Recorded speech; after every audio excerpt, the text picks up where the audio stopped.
फ़इन आमिनू बिमिस्लि मा आमनतुम बिही, तो अगर ये इस तरह ईमान लाएं जिस तरह तुम ईमान लाए हो, फ़क़द इह्तदौ, तो ये हदायत पर हैं। उनका दावा ये है कि यहूदी बनो या नसरानी बनो तो हदायत पर आओगे। तो कुरान ने बताया नहीं, बल्कि इस तरह से ईमान लाओ जैसे हम ईमान लाए हैं, इस्लाम लाए हैं।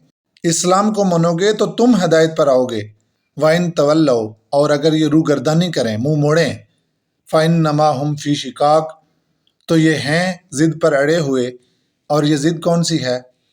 अपने ग्रोह की ज़िद, अपनी जो जमात होती है उसका एक तासुब पैदा हो जाता है कि अब हम यहूदी हैं, हमारा अलीदा कबीला है, हम मुसलमानों की बातें नहीं मानेंगे, इस ज़िद पर हैं। फसयकफ़ीकहुमुल्लाह, तो ए नबी सल्लल्लाहु अलैहि वसल्लम, इस ज़िद से आप परेशान ना हों, उनकी साजिशों से आप परेशान ना हों, उनकी दुश्मनी से आप परेशान ना हों।